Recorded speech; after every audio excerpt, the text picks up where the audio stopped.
En esta primera ocasión tenemos como invitado al doctor Saúl Peñalosa Maquera, especialista en cirugía oral y maxilofacial y miembro del staff de cirujanos maxilofaciales del Hospital Guillermo Almenara Irigoyen. Bienvenido, Saúl. ¿Cómo estás? Muchas gracias, ¿Qué Víctor. tal? ¿Cómo va el trabajo en el hospital?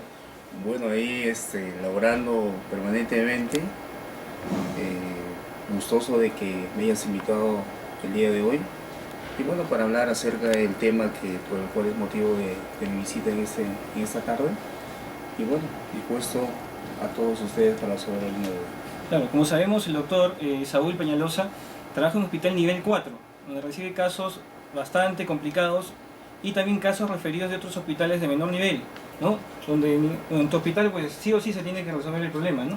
Es el hospital de referencias en cuyo centro se tiene que absorber, porque ya no tenemos que referir a ningún otro hospital, siendo ya de máximo nivel dentro de lo que es la seguridad social.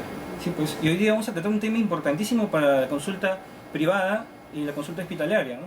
Vamos a hablar sobre infecciones odontogénicas, y aquí el doctor tiene muchos casos para mostrarnos, ¿no?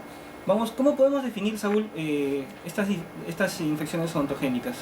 Bueno, básicamente acerca de lo que es infección, no es más que una invasión o intromisión de microorganismos patógenos, los cuales van a crear u ocasionar en el organismo alguna reacción tisular y respuesta inmunológica. Pero ¿por qué lo llamamos odontogénico? Lo llamamos odontogénico porque el origen de todo este proceso infeccioso es una estructura dentaria y las estructuras de soporte. Y el origen de estas infecciones, bueno, hay diversos orígenes, ¿no? Etiologías, ¿no? ¿Cuáles son las que tú has encontrado, digamos? Lo que vamos a ver generalmente, y sabemos todos los odontólogos que estamos inmersos en esta carrera, de que lo que frecuentemente vamos a encontrar son las caries dentales. La carie dental, que en su etapa inicial se inicia con un proceso carioso simple, el cual se va extendiendo hasta que vaya a comprometer la pulpa dentaria. Y cuando ya compromete la pulpa dentaria, esta avanza hasta que llega a comprometer el periodonto. Y una vez ya llegado al periodonto, va a haber una reacción tisular a ese nivel que puede ocasionar dos cosas, ¿no? Si es un proceso agudo o crónico. Si es crónico, van a formar algún tipo de quistes o granulomas. Y si es un proceso agudo, la colección purulenta, que no es más que un absceso. Inicialmente, en estos casos, el tratamiento ha de ser oportuno, porque esta enfermedad va a seguir progresando hasta la formación de abscesos a ese nivel, lo cual va a desencadenar una extrusión de la pieza dentaria y dolor a la percusión, los cuales son totalmente desagradables para el paciente y por tanto necesitan y requieren un tratamiento oportuno. Claro, nosotros queremos saber hasta dónde podemos llegar en la consulta privada, ¿no? Hasta dónde podemos tratar esas infecciones y hasta dónde tenemos que derivarlas al hospital, ¿no? Claro, es algo muy importante, Víctor, puesto que aquí vamos a hablar ocasionalmente de todo lo que son los puntos o los temas en los cuales nosotros ya tenemos la capacidad, tanto para el diagnóstico como para el tratamiento ambulatorio u hospitalario. Como yo te mencionaba, si este proceso continúa a nivel apical y progresa más allá, se va a crear un absceso submucoso, el cual no es más que localizado a nivel del ápice de la pieza dentaria. Así que este proceso, dependiendo de las inserciones musculares, vamos a ver si hay compromiso o no de los espacios faciales primarios, secundarios o los espacios cérvico-faciales, dependiendo de la gravedad y la extensión de la enfermedad.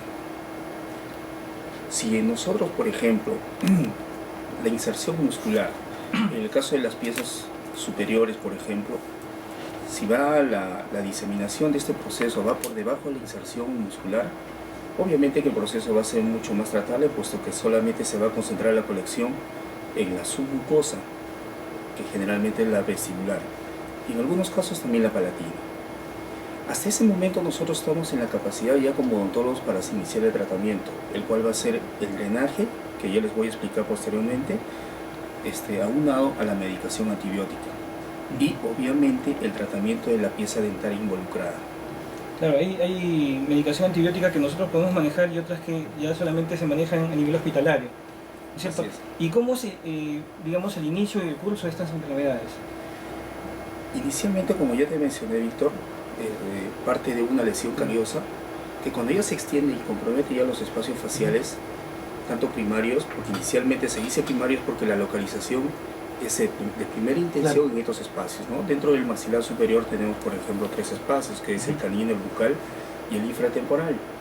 Y en la mandíbula también tenemos otros espacios, que es el submaxilar, el submental, el sublingual y el bucal. De manera que, ¿dónde se va a coleccionar? Nosotros tenemos, yo les voy a presentar algunos casos que traje y cómo es la presentación clínica de estos, dependiendo de qué espacio está involucrado. De acuerdo a ello, hacer el tratamiento oportuno a fin de que podamos evitar complicación y fundamentalmente de que esto se extienda a espacios secundarios y cérvico-faciales, los cuales tienen que ameritar íntegramente manejo hospitalario, puesto que algunos de ellos se tienen que manejar con antibióticos vía parenteral, la mayoría de ellos, y requerir el ingreso a sala de operaciones para hacer la evacuación del contenido. En cuanto a las fases de infección, o sea, la evolución de esta, ¿cómo podríamos enfocarla? Bueno, las fases, en términos generales, inicialmente ya expliqué cómo es la evolución natural de la enfermedad, pero si nosotros lo queremos de alguna manera por cuestión didáctica, ser más ordenados en ello, Sí. conocemos que son 4 fases.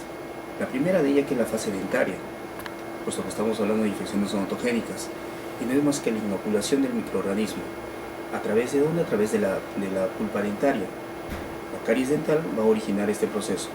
Ahora, aquí me voy a detener en algo. No solamente nos limitemos, digamos, a lo que es la caries dental, sino también a lo que es el periodonto, en general a todos los tejidos de soporte de la pieza dentaria. Y si nos ampliamos aún más, tenemos que también saber de que todos los procedimientos que van a demandar el tratamiento sobre una pieza dentaria también están catalogadas dentro de estos procesos infecciosos. Así tenemos que la fase dentaria, que es la inoculación, cuando esta va progresando vamos a pasar a una segunda fase, que es la endosteal, en la cual se va a originar en su etapa ya inicial una celulitis, que posteriormente les voy a explicar la diferencia entre una celulitis y un absceso. Por tanto, en esta fase endosteal, que está localizado solamente en el ápice dentario, la extensión de la enfermedad va a ir más allá. Es decir, una vez coleccionado la pus, busca siempre las zonas de menor resistencia a fin de que ese contenido pueda ser expulsado del organismo.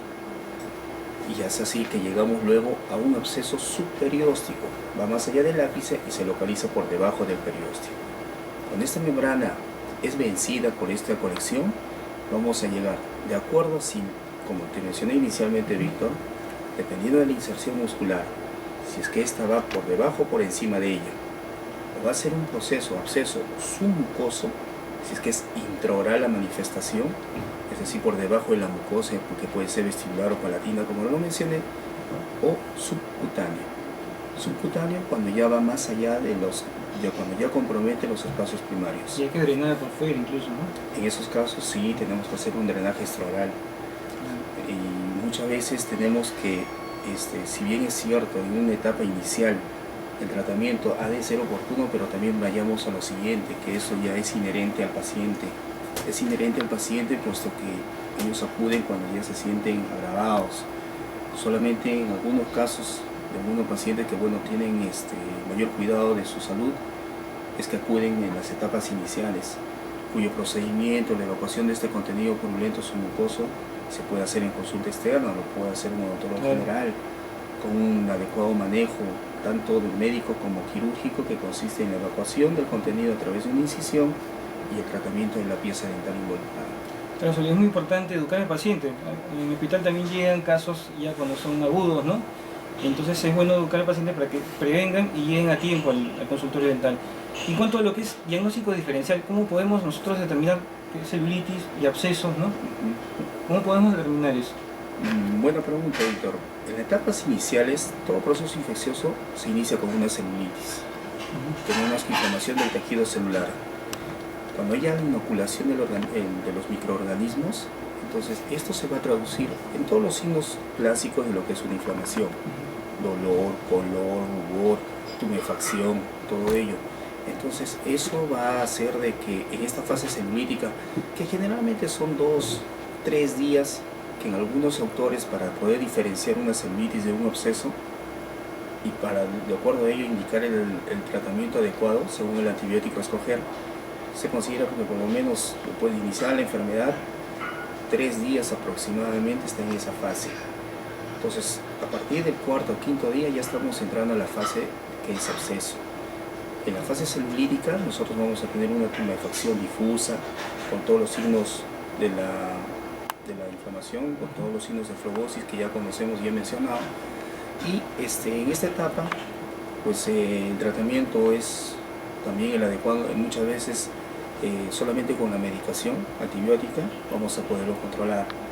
Sin embargo, cuando ya llegamos a la etapa de absceso, los microorganismos involucrados ya vendrían a ser los anaerobios, a diferencia de la primera etapa, que mayormente son aerobios. Digo mayormente porque quiero hacer una salvedad en todo ello, de que la infección, dentro de ella están inmersos los microorganismos y esta flora es mixta.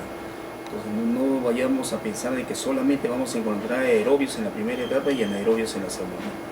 La flora microbiana siempre es mixta. Por tanto, se dice que en la celulitis mayormente o generalmente vamos a encontrar aerobios en un 75-80%. Ya en la segunda etapa, en la fase de absceso, ya vamos a encontrar más en la primera aerobios y en la segunda anaerobios. Bueno, después vamos a ver unos casitos clínicos, pero después de una pausa comercial volvemos con el doctor Saúl Peñalosa aquí en Debate Odontológico.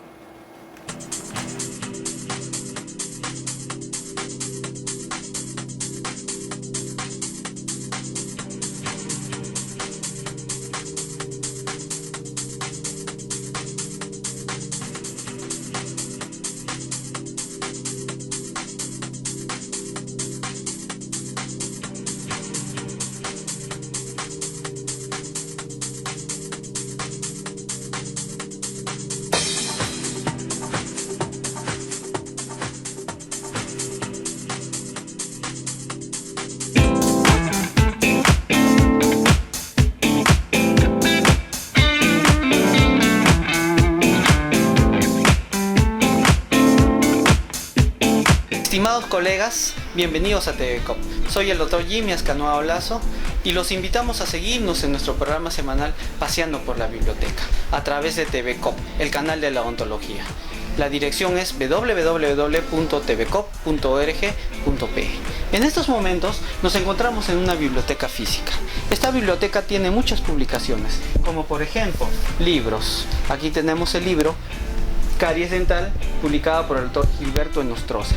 Pero también en la biblioteca podemos contar con revistas y journals de nuestra profesión, en donde muchos autores han publicado artículos en las diversas especialidades de nuestra carrera. Pero también tenemos publicaciones en periódico, llámese una hemeroteca. Este conjunto de publicaciones conforman una biblioteca física. Como esta que vemos aquí, existen muchas bibliotecas y estas bibliotecas a través del tiempo han ido evolucionando y ahora podemos contar con una biblioteca virtual a la cual les invitamos a que puedan conocer. Síganme por favor.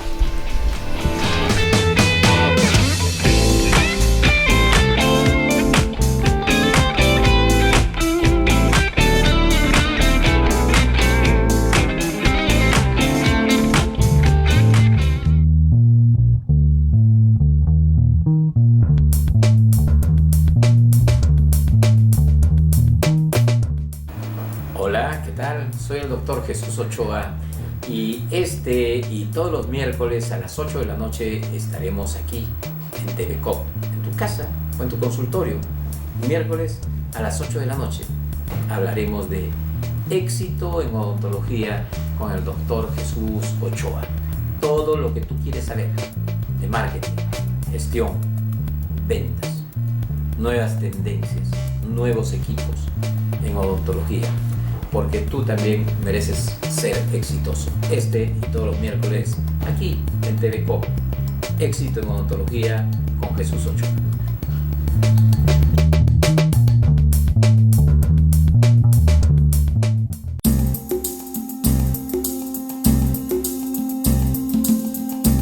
Hola, soy el doctor Raúl Otetano. Te esperamos todos los martes a las 7 de la noche para recordar en Conversando con la Historia de la Odontología. No te olvides, todos los martes a las 7 de la noche en TVCOP, tu canal.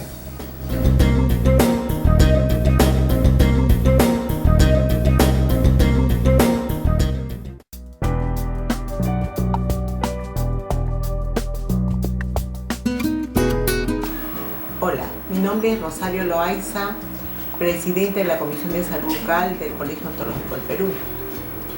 Le invitamos al programa Sonrisa Saludable, que se va a llevar a cabo todos los días lunes, donde estaremos resolviendo diferentes temas de enfermedades que atacan a la calidad de salud bucal. Queremos que ustedes participen ingresando a la página web www.tvcop.org.pe. Estamos esperando a todos ustedes y poder de esa manera resolver los problemas.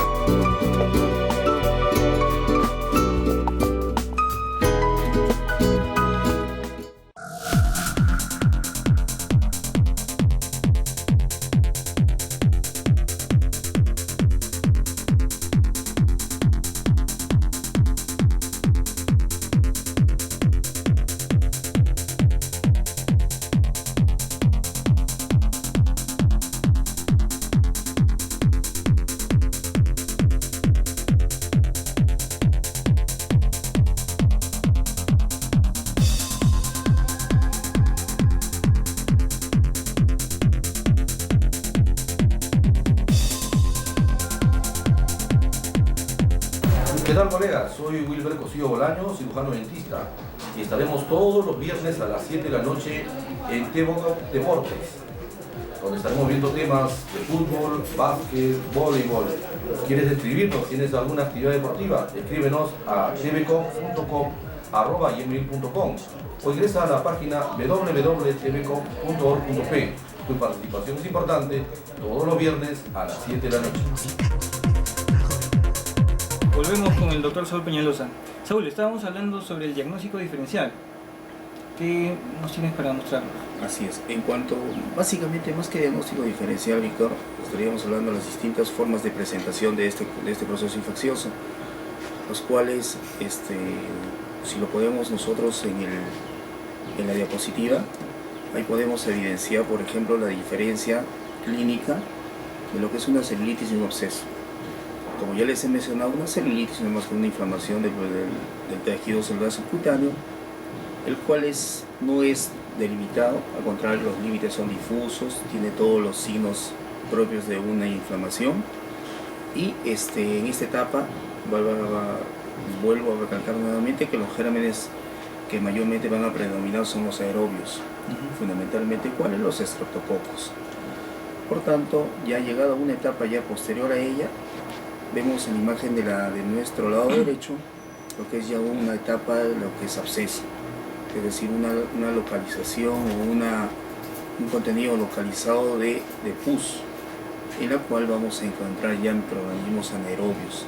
Dentro de ellos estreptococos, vamos a encontrar plebotelas, pseudomonas, vamos a encontrar fusobacterias, los cuales ya van a necesitar otro tipo ya de manejo antibiótico. Saúl, ¿y qué exámenes auxiliares solicitamos, digamos, para poder hacer un buen diagnóstico? Para hacer el diagnóstico de un proceso infeccioso odontogénico, fundamentalmente es clínico.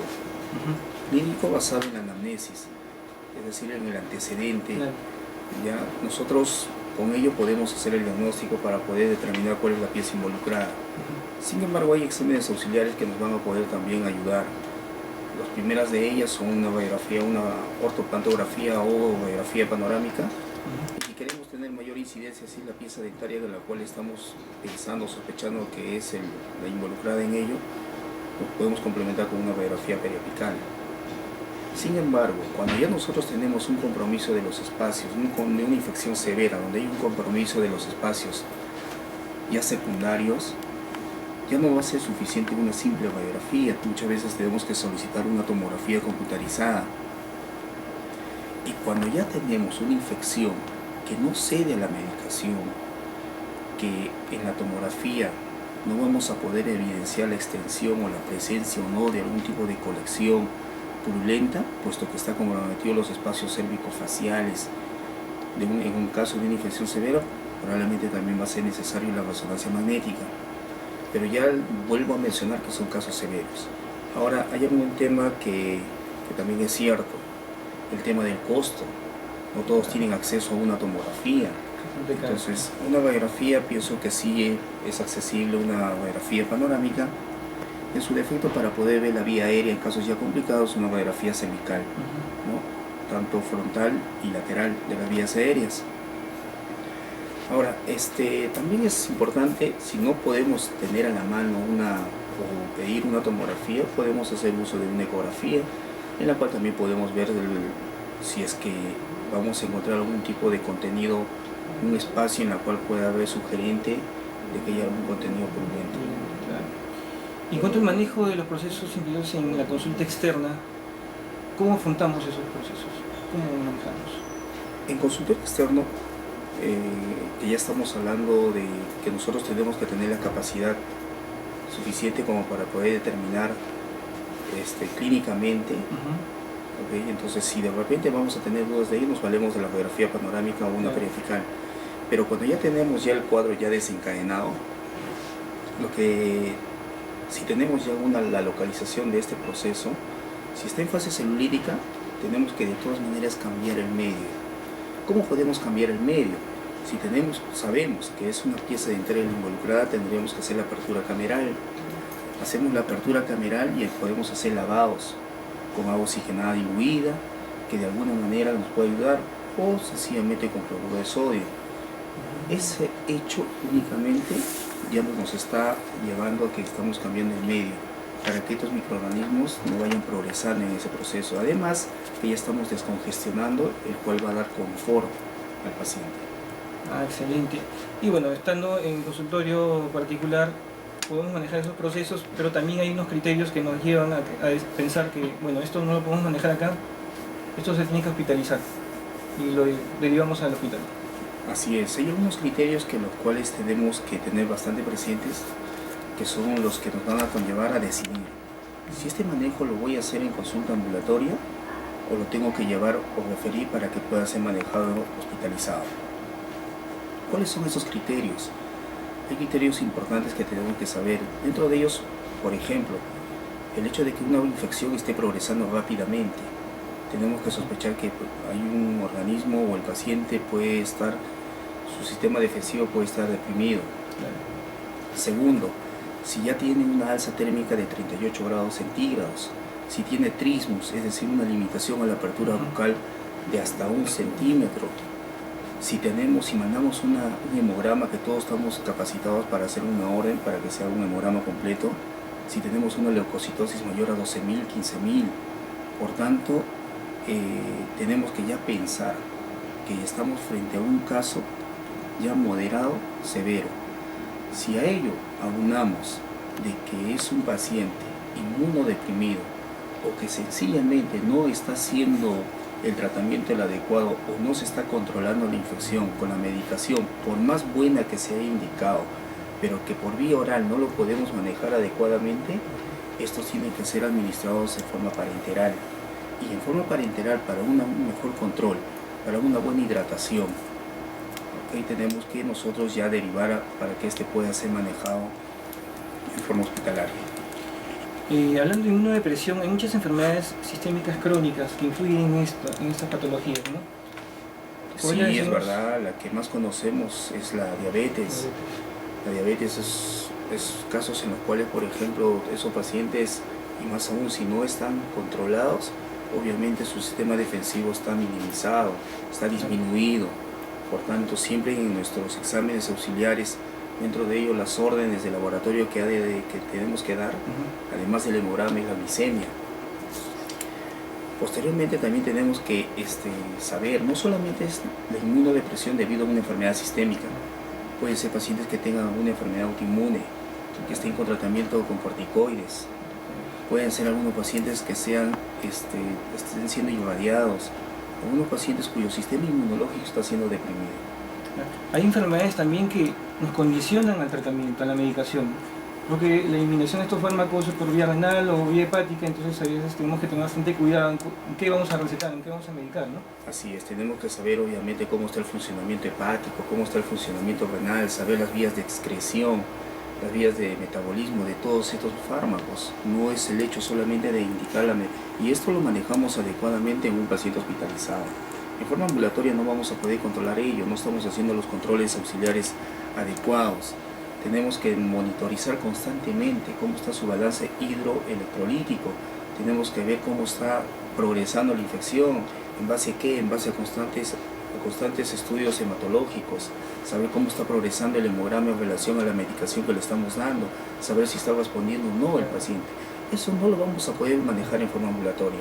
Entonces, cuando ya estamos nosotros en un caso moderado, severo, cuando ya que yo les voy a pasar las diapositivas en las cuales tenemos que nosotros clínicamente saber que hay un espacio facial comprometido que va más allá de los secundarios, pues entonces nosotros tenemos que tener la capacidad de hacer el diagnóstico.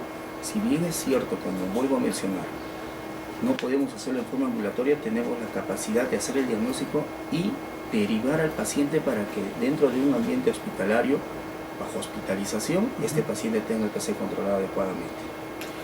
Bueno, todas estas patologías son inherentes al paciente, ¿no? Pero ¿qué cuidados en cuanto a bioseguridad deberíamos tener nosotros los odontólogos para afrontar esos y no causar esas patologías en todo caso, ¿no? Es un tema muy importante porque no todo es que esto sea desencadenado porque el paciente asume la responsabilidad de falta de conocimiento y cuidado para que esto progrese. Hay muchos temas que son inherentes a nosotros, a los profesionales, y para eso tenemos que tener la suficiente capacidad de autocrítica, saber cómo estamos manejando los materiales, los instrumentos, tener los básicos, lo que son los principios de bioseguridad, dentro de ellos la universalidad, dentro de ellos los métodos de barrera para evitar el desencadenamiento de infección, el desecho de los materiales altamente contaminados. Dentro de la universalidad, por ejemplo, tener las medidas de prevención a fin de que sepamos de que a todos los pacientes se les tiene que considerar o tenemos que tener la idea que son altamente contaminados. Nosotros en realidad en consultorio no sabemos si este paciente tiene algún cuadro sistémico que pueda estar en estado pasivo, pero que puede ser un portador de una infección. Muchas veces no nos dicen tampoco. Y no lo dicen, lo niegan, algunas veces por factor o por temor al rechazo. La discriminación. La discriminación, que muchas veces pecamos de ello. Ellos niegan tener alguna enfermedad infecto-contagiosa y por tanto nosotros pensando de que no es un paciente sano, trabajamos libremente, lo cual sí tenemos que desechar esa idea.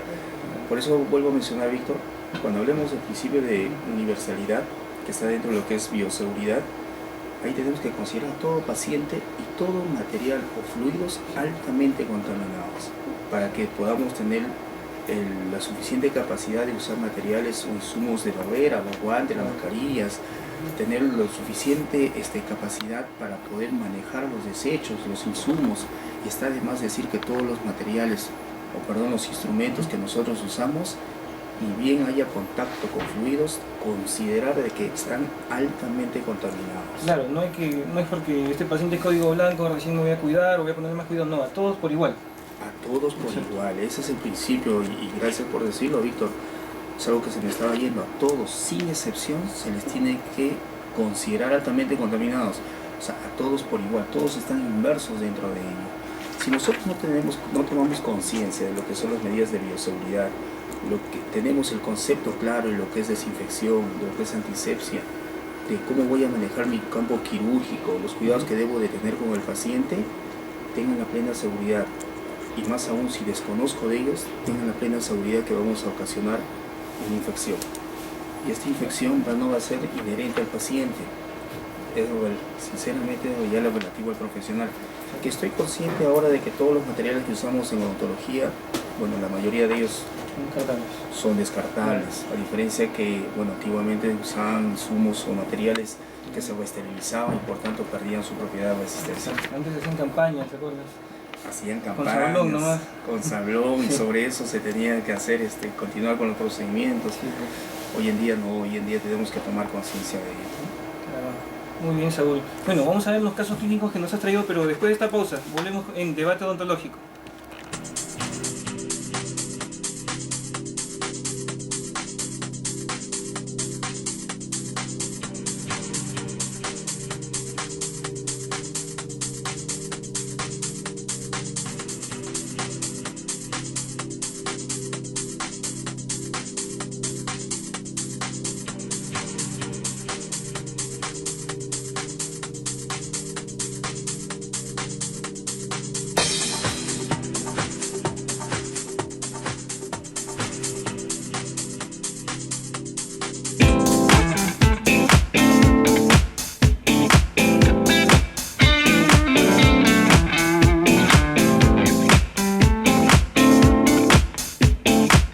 Estimados colegas, bienvenidos a TVCOP.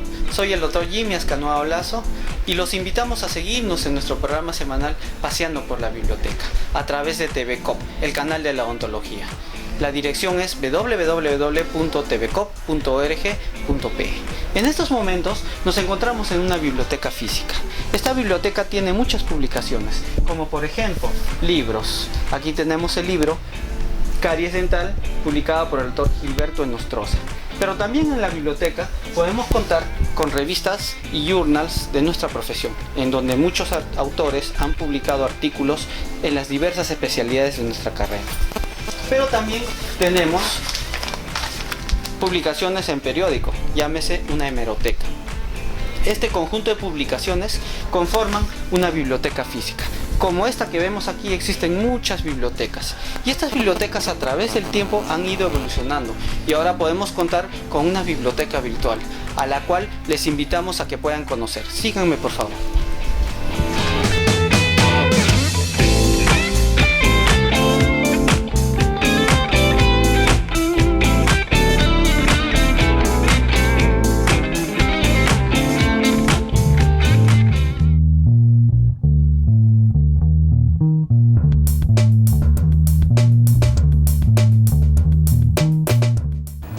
Hola, ¿qué tal? Soy el doctor Jesús Ochoa y y todos los miércoles a las 8 de la noche estaremos aquí en TVCOP, en tu casa o en tu consultorio.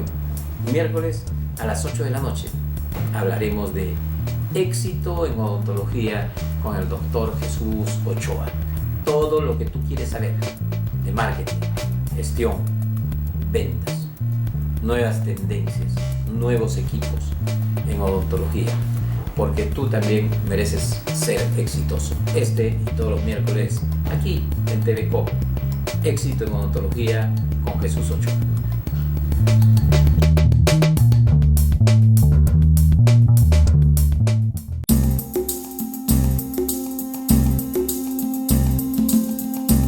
Hola, soy el doctor Raúl Otetano. Te esperamos todos los martes a las 7 de la noche para recordar en Conversando con la Historia de la Odontología. No te olvides, todos los martes a las 7 de la noche en TVCOP, tu canal.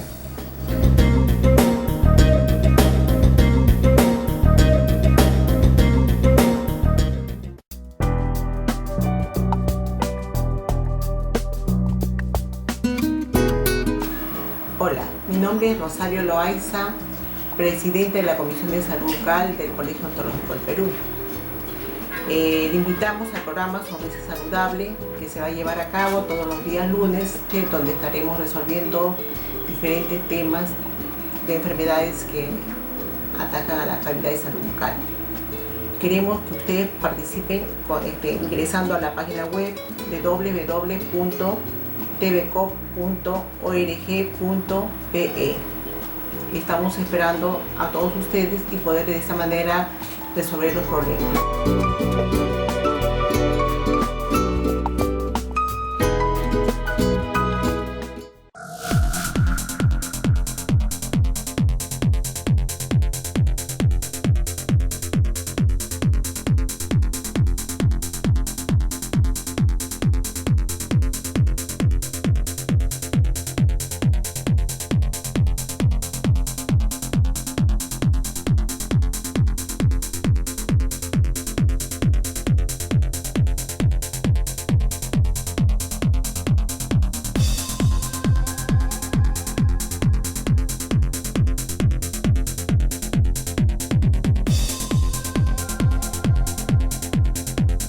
¿Qué tal colegas? Soy Wilber Cosío Bolaño, cirujano dentista y estaremos todos los viernes a las 7 de la noche en TVCOP Deportes, donde estaremos viendo temas de fútbol, básquet, voleibol. ¿Quieres escribirnos? ¿Tienes alguna actividad deportiva? Escríbenos a tvcop.com@gmail.com o ingresa a la página www.tvcop.org.pe. Tu participación es importante todos los viernes a las 7 de la noche. Bueno, volvemos con el doctor Saúl Peñalosa. Saúl, ¿nos tienes unos casitos clínicos? Así es, Víctor. Vine aquí, les voy a presentar algunos casos, algunos pacientes que tuve la oportunidad de tratar.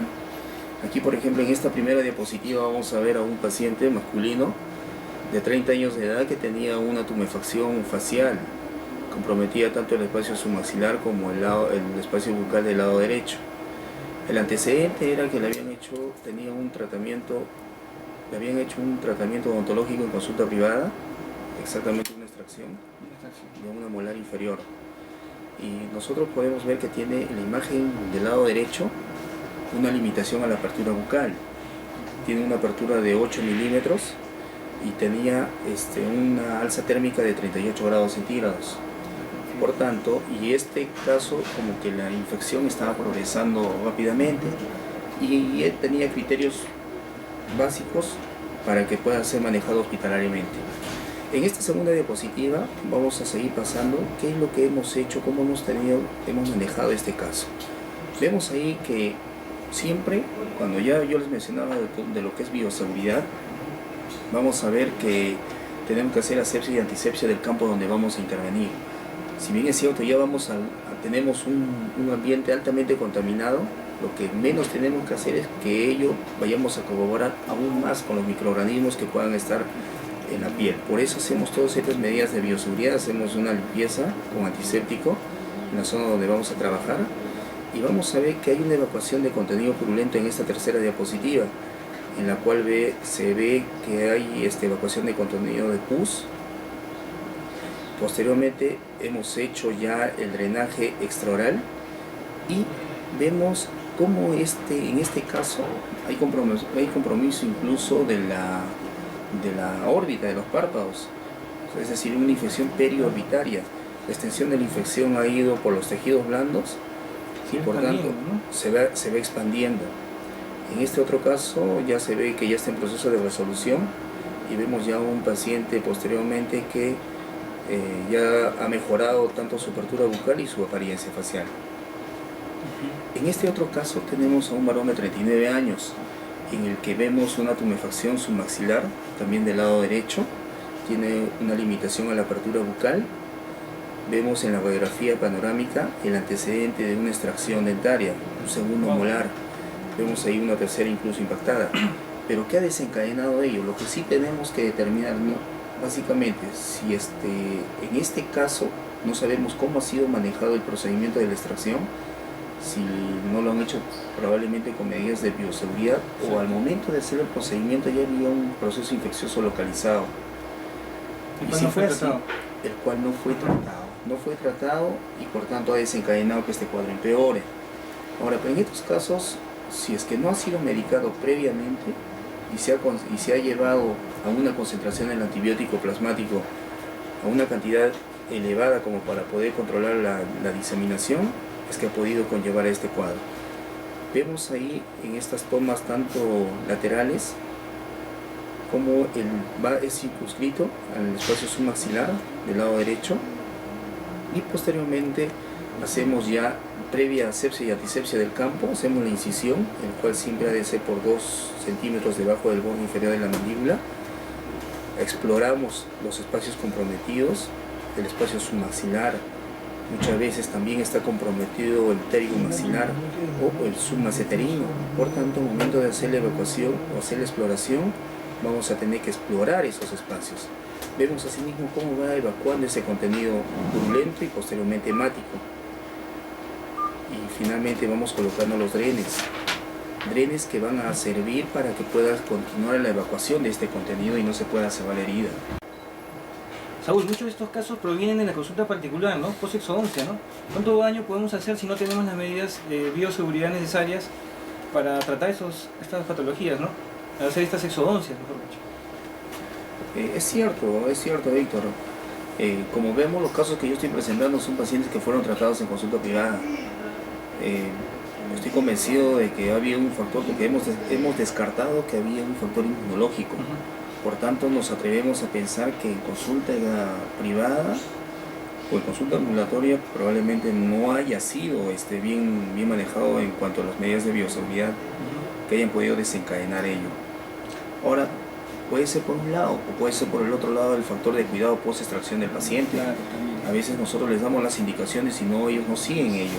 Inmediatamente después de hacer el procedimiento ingieren sus alimentos, se ponen a laborar no tienen un buen cuidado con su higiene bucal y por tanto puede desencadenar también otros cuadros. O sea, no solamente es inherente a nosotros, a los profesionales de la salud, sino también a los pacientes que muchas veces no tienen los cuidados del caso. Entonces, yo como te decía, Víctor, estos casos tienen que ser manejados, estos que estoy presentando, por ejemplo, tienen que ser manejados en vía hospitalaria. En esta otra diapositiva vemos que hay una mejora en la apertura bucal. 3 días después vemos al paciente con su DREN. Ese DREN no tiene que permanecer más allá de 48 horas. Una vez colocado, a través de ello se tiene que hacer lavados y tiene que hacerse el cambio de los drenes cada 48 horas. Y esto se tiene que cambiar, bueno, ¿hasta cuándo? Cuando ya veamos que los signos de flogosis han desaparecido o están minimizados, ya ha mejorado la apertura bucal y vemos que su recuento leucocitario ha bajado y se ha estabilizado, ya no hay indicación para mantener, y más aún si ya no hay contenido purulento, por tanto ya está indicado retirar este tipo de drenes. Wow, qué caso. Aquí vemos, por ejemplo, aquí también tenemos a una paciente que llega a la consulta. Esto fue manejado no en nuestro hospital, fue manejado en otro hospital. Esta señora tiene en ese entonces.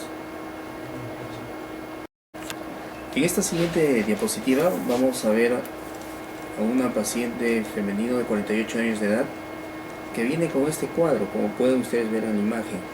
Hay compromiso del espacio submental y que se va extendiendo también a su maxilar bilateral. En esta otra diapositiva vemos que no hay limitación a la apertura bucal. ¿Por qué no hay limitación a la apertura bucal? Porque no están comprometidos los músculos masticadores. Es decir, que no estamos en el espacio submaxilar o submaterino, pterigomaxilar, como para que puedan estar involucrados tanto el macetero, el temporal o el pterigoideo interno. Por tanto, no hay problema en cuanto a la apertura bucal. Sí vemos más bien en la imagen del lado derecho el estado de sus piezas dentarias en un deficiente estado de higiene y conservación. Vemos presencia abundante de placa blanda, placa calcificada, por tanto un estado bucal nada adecuado. Nosotros llegamos posteriormente a indicarle una radiografía panorámica en la que vemos en esta imagen el estado de sus piezas dentarias. Vemos que tiene una periodontitis generalizada. Es algo que generalmente se presenta en pacientes con diabetes mellitus, que es el caso de esta paciente, por ejemplo. Y vemos ahí el compromiso del periodonto, vemos que está totalmente reabsorbido, tanto no solamente la parte de la encía, sino también el hueso periodontal. Y finalmente decidimos, ya hospitalizada, hacer un control en la interconsulta con endocrinología para el control de la glicemia. Vemos que la tenía totalmente elevada y posteriormente ya hacemos la evacuación del contenido purulento. Hacemos ya la evacuación de ello, le colocamos los drenes, vemos ahí cómo evacúa esa cantidad de pus, colocamos los drenes, los cuales son cambiados diariamente, concomitantemente siempre el control de la glicemia. Vemos cuánto de la gasa está manchada de este contenido para determinar cuánto está evacuando y según ello determinar hasta qué punto nosotros le conservamos los drenes. Hay que hacer lavados también, ¿no? Constantemente, así es, todas las veces hacemos los lavados 2 veces al día, o 3 veces al día, 2 veces al día, o 1 vez al día, de acuerdo al grado o a la severidad de la infección. Cuando ellos son severos y vemos que ya hay un cuadro sistémico asociado, tenemos que hacer los lavados ya permanentemente. En el caso de esta paciente la manejamos, por ejemplo, haciendo los lavados cada 8 horas. Y hay que obviamente entender de que estos son dolorosos, es molestoso, pero al estar hospitalizada siempre se le controla con analgésicos. Aún así es molestoso, o sea, no es un procedimiento que vayamos a pensar de que es algo totalmente sencillo. ¿Y qué sustancia utilizas para hacer esos lavados? Lo hacemos, como bien he mencionado, el contenido, las bacterias que predominantemente van a estar en esa zona son anaerobios y por tanto el anaerobio vive sin oxígeno. Entonces lo que usamos ahí es el agua oxigenada diluida en cloruro de sodio en una proporción de 1 a 3. ¿Ok? Entonces, con el hecho de hacer la incisión, abrir el espacio, estamos ya introduciendo oxígeno. Y si a ello le agregamos el contenido líquido que estamos empleando, pues entonces manejamos mejor el proceso infeccioso. En esta siguiente diapositiva vemos cómo va evolucionando.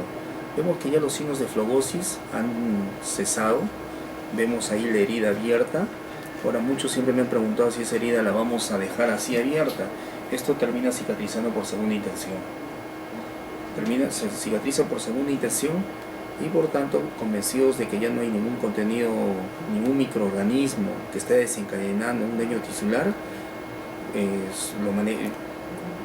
el organismo en su mecanismo de defensa va cerrando los tejidos de adentro hacia afuera y por tanto finalmente la brecha que queda ahí abierta, eso va cerrando ya por segunda intención. O sea, el drenaje que se pone también se va cortando conforme se va cicatrizando. El drenaje, Víctor, se coloca hasta donde estemos convencidos que está el espacio facial comprometido. A medida que vamos monitorizando el contenido purulento, y eso lo monitorizamos cuando sacamos la gasa, como hemos visto en una de las diapositivas, hacemos el control, vemos cuánto de esa gasa está impregnada de pus o sangre. Y de acuerdo a ello, vamos a nosotros a monitorizar y ver si ese contenido está disminuyendo. Cuando vemos que ya hay contenido netamente hemático, ya poco a poco vamos retirando esos drenes.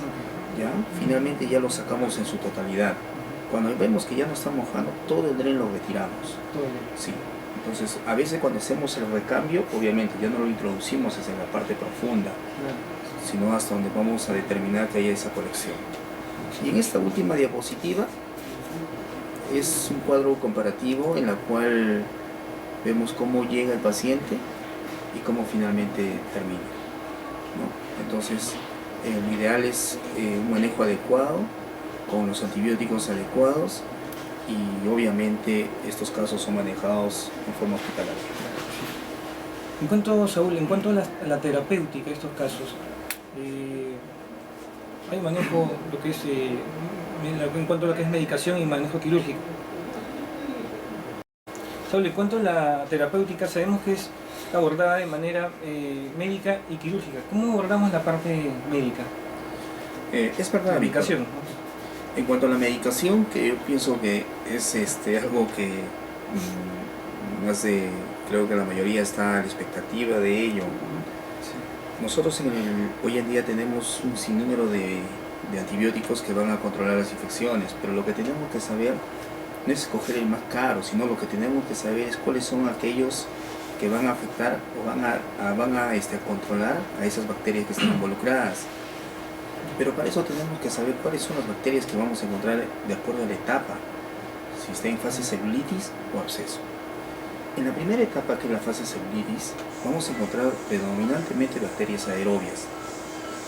Y las bacterias aerobias, básicamente, los estreptococos, como les vuelvo a mencionar, son sensibles a la penicilina. Ahora, tú me dirás, Víctor, o los televidentes dirán, y bueno, y aquellos que no son resistentes a la penicilina, tenemos como alternativa la amoxicilina más el ácido clavulánico. Y algunos dirán, y los que son alérgicos a la penicilina, para ello también tenemos la clindamicina, por un lado. Muy usada también. Y como otra alternativa tenemos a las cefalosporinas de primera generación, dentro de ellos la cefalexina. Pero el antibiótico de elección es la penicilina. Los alternativos los vamos a encontrar en caso de resistencia, aquellos que son a los beta-lactámicos, resistentes a la penicilina, o aquellos que son sensibles o alérgicos a la penicilina, los que ya he mencionado. Ello en la primera etapa. Ahora, cuando estamos ya en fase absceso, ya la penicilina no es el antibiótico ideal para los anaerobios, porque en esa etapa ya vamos a encontrar básicamente o predominantemente bacterias anaerobias. Para ello tenemos como antibióticos de elección la clindamicina. la clindamicina, y tenemos, de acuerdo a la severidad del caso, primero manejar la dosis. Si es 40 miligramos por kilogramo de peso, si es 30 o 20, dependiendo si es severo, moderado o leve.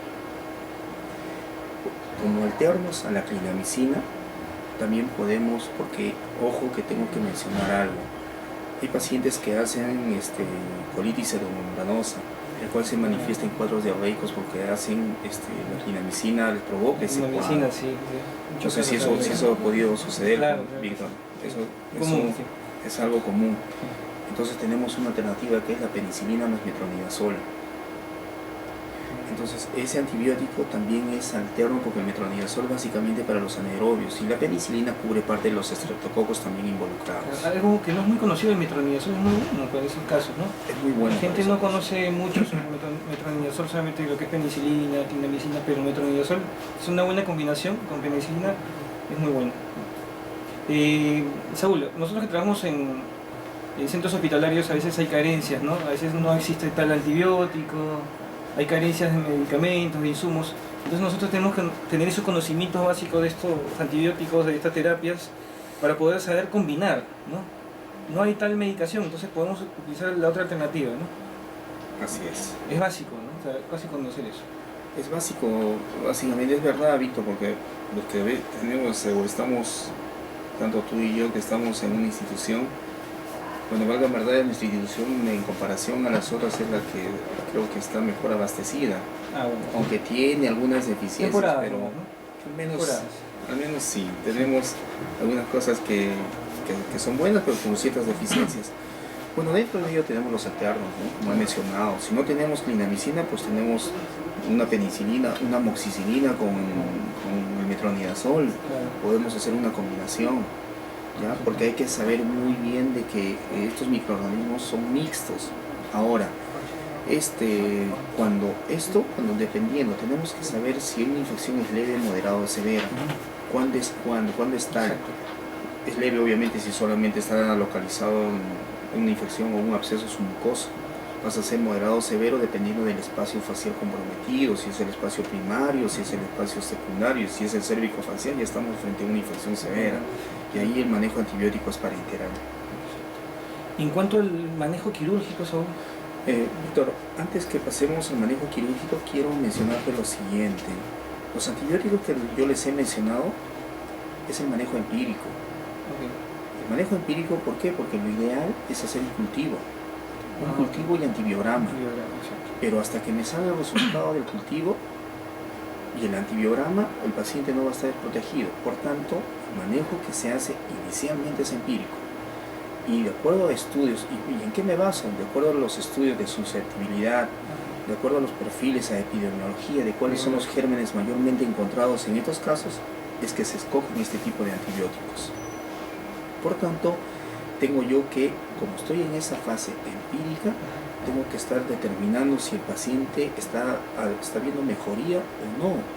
Si no ha habido mejoría al cabo de 48 horas, al cabo de 24 48 horas, no noto mejoría en su cuadro, por tanto ya tengo que pensar en que está haciendo resistencia y tengo que cambiar de antibiótico. O en su defecto, darle mayor concentración vía parenteral. Esto ya va de acuerdo al criterio del cirujano, del clínico en este caso. Ahora, respondiendo a la pregunta que me has hecho, tengo que el tratamiento es quirúrgico, a su vez, o adicionalmente, paralelamente. El quirúrgico depende, básicamente está referido a lo que es el drenaje, llámese vía intraoral o extraoral, dependiendo, y al tratamiento de la pieza dental involucrada. O es el tratamiento de conducto o es la desfocalización. Si estoy en un proceso infeccioso moderado o severo, tengo que desechar la segunda alternativa, que es el tratamiento de conducto. El tratamiento de conducto solamente me limito a cuando el caso de un proceso infeccioso es leve, porque tengo que ser agresivo tanto en la medicación como en el tratamiento quirúrgico. Tengo que ya pensar en la desfocalización, eliminar el foco causante de ese proceso infeccioso moderado o severo. Saúl, ya tú que estás en un hospital en nivel 4, también se ven complicaciones graves, ¿no? De estas terapéuticas. ¿Has visto casos? ¿Qué nos puedes decir de estas complicaciones? ¿Cuándo surgen? Bueno, las complicaciones básicamente van referidas a un manejo, a la resistencia del huésped o a un manejo inadecuado del cirujano. Generalmente en un hospital lo que vamos a ver, pese a que se toman todas las medidas de bioseguridad, pese a que todo ello, hay algún tipo de complicación y básicamente va referido a lo que es el huésped. Hay un factor determinante que pueda llevar a que esto se vaya a complicar, pese a que se tienen con todas las medidas. Puede ser factor huésped, también como del agente agresor, de la bacteria, que puede ser altamente virulento, que puede tener una carga viral o una carga bacteriana elevada, o la cantidad de ellos esté de tal modo que pueda ser resistencia a la medicación que se está dando. Claro, justo lo que estamos hablando de inmunodeprimidos, ¿no? Los inmunodeprimidos. Ahora, dentro de las complicaciones que vamos a ver en estos casos no tratados, básicamente, si no son tratados, tenemos a la angina de Ludwig, tenemos a una mediastinitis, una pericarditis que ya tienen una alta tasa de mortalidad. Excelente. Estamos hablando de pacientes inmunodeprimidos y también estamos incluyendo las gestantes, ¿no? Que muchos de nuestros colegas quieren saber cómo abordar en caso de una gestante tuviera un tipo de patología como esta, cómo abordar esos tratamientos, porque muchos tienen miedo, ¿no? De que una gestante en primer trimestre no se le puede hacer un tipo de terapéutica como esta, no se le puede dar. Entonces, ¿qué nos puedes ilustrar nosotros al respecto? ¿Cómo puedes abordar ese tratamiento? Víctor, es un tema muy importante esto de hablar de las gestantes. Siempre tengo que yo poner en la balanza riesgo-beneficio. Si yo muy bien, si estoy en una etapa de un proceso infeccioso localizado en la cual el absceso es un mucoso, el que esté gestando no me limita que pueda hacer un drenaje vía dentaria o su mucosa. No hay ningún inconveniente. Y el antibiótico que normalmente aconsejan o se le da o es el menos lesivo para el feto es la amoxicilina. Y la amoxicilina, vuelvo a repetir, de que en las etapas iniciales la penicilina es el antibiótico de elección porque tenemos básicamente bacterias aerobias. Por tanto, no hay ningún inconveniente. Con un analgésico, llámese tipo paracetamol y ibuprofeno, no hay ningún inconveniente que se le pueda dar. Es menos teratogénico, entonces. Es menos, no se ha comprobado que sea teratogénico. Claro. Incluso. No hay estudios que digan que haya provocado, posterior. no hay ninguno de ellos que puedan contraindicar de ello. Sin embargo, si estamos en un segundo trimestre de embarazo y está con un proceso infeccioso, tengo que tratar el proceso infeccioso. Si no hago ello, obviamente, mínimamente, que no le puedo indicar antibióticos de amplio espectro si con tratamiento local lo puedo controlar. ¿Cómo lo puedo controlar? Tratando el diente causante. Bueno amigos, no se olviden de sintonizar Debate Odontológico. Pueden visitar nuestra página web www.tvcop.org.p y escríbanos a estos correos, háganos las consultas, qué tema quisieran que tratemos, a quién quisiera que invitemos, qué expositor, y nosotros vamos a hacer la búsqueda de eso.